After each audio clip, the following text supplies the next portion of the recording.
तो social media पर देखा कि वो बड़ी चिंता कर रहा था कि मेरी पत्नी यदि नहीं जीती तो वो भाग करके पियर चली जाएगी। लेकिन मेरी तो एक सलाह है हनुमान जी, आप आपकी पत्नी के हारने में ही फायदे में हो।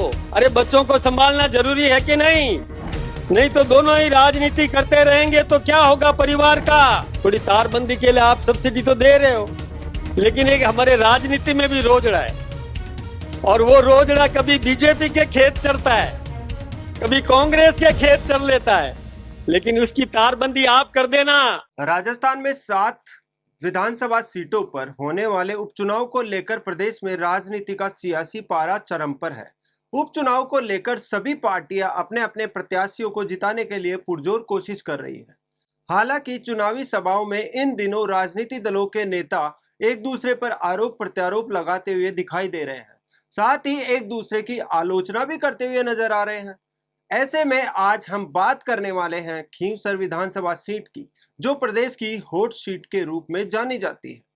इसी कड़ी में शनिवार को खींवसर विधानसभा सीट से भाजपा प्रत्याशी रेवंत राम डांगा के समर्थन में भाजपा की चुनावी सभा आयोजित की गई। इस दौरान चुनावी सभा को मुख्यमंत्री भजनलाल शर्मा, भाजपा प्रदेशाध्यक्ष मदन राठौड़, भाजपा नेता ज्योति मिर्धा समेत कई नेताओं ने संबोधित किया।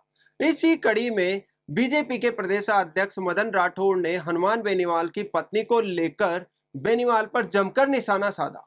इस दौरान मदन राठौड़ ने कहा कि अगर उनकी पत्नी खींवसर विधानसभा सीट का उपचुनाव हार जाती है तो उन्हें फायदा होगा। आगे क्या कुछ कहा, सुनिए। कोई सोशल मीडिया पर देखा कि वो बड़ी चिंता कर रहा था कि मेरी पत्नी यदि नहीं जीती तो वो भाग करके पियर चली जाएगी। अरे भाई, जब तुम्हें इतना खतरा लग रहा था तो ये रिस्क ली क्यों? ये तो आप जानते हो कि वो जीत नहीं सकती। लेकिन मेरी तो एक सलाह है हनुमान जी, आप आपकी पत्नी के हारने में ही फायदे में हो। यदि पत्नी हारेगी तो पीट जाए या कहीं भी जाए, बच्चों को तो संभालेगी। अरे बच्चों को संभालना जरूरी है कि नहीं? नहीं तो दोनों ही राजनीति करते रहेंगे तो क्या होगा परिवार का? ये समझने की जरूरत है। एक बात मैं आपको बताऊं, मुख्यमंत्री जी को, मुख्यमंत्री महोदय, हमारा किसान बहुत चिंतित है रोजड़ों से। रोजड़े, थोड़ी तारबंदी के लिए आप सब्सिडी तो दे रहे हो, लेकिन एक हमारे राजनीति में भी रोजड़ा है, और वो रोजड़ा कभी बीजेपी के खेत चढ़ता है, कभी कांग्रेस के खेत चढ़ लेता है, लेकिन उसकी तारबंदी आप कर देना ताकि सही तरीके से चले, सही ढंग से चले। इसकी तारबंदी आप कर देना। ये बात कह करके मेरी बात को खत्म करूंगा। आप सबका बहुत बहुत अभिनंदन, बहुत बहुत धन्यवाद। आपको बता दें कि राष्ट्रीय लोकतांत्रिक पार्टी के संयोजक बेनीवाल की पत्नी कनिका बेनीवाल पार्टी प्रत्याशी के तौर पर खींवसर विधानसभा सीट से उपचुनाव लड़ रही है।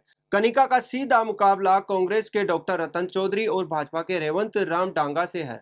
हालांकि यहां पर मुकाबला त्रिकोणीय होने के कारण रोचक बना हुआ है। दरअसल राज्य की 7 विधानसभा सीटों झुंझुनू, दौसा, देवली, उनियारा, खींवसर, चौरासी, सलोंबर और रामगढ़ पर होने वाले उपचुनाव के लिए 13 नवंबर को मतदान होना है, जिसके नतीजे 23 नवंबर को घोषित किए जाएंगे। अब देखने वाली बात यह होगी कि बीजेपी प्रदेशाध्यक्ष मदन राठौड़ के इस बयान से बेनीवाल की पत्नी कनिका बेनीवाल के वोटर्स पर क्या प्रभाव पड़ेगा। ये तो चुनावी परिणाम आने के बाद ही खुलासा हो पाएगा।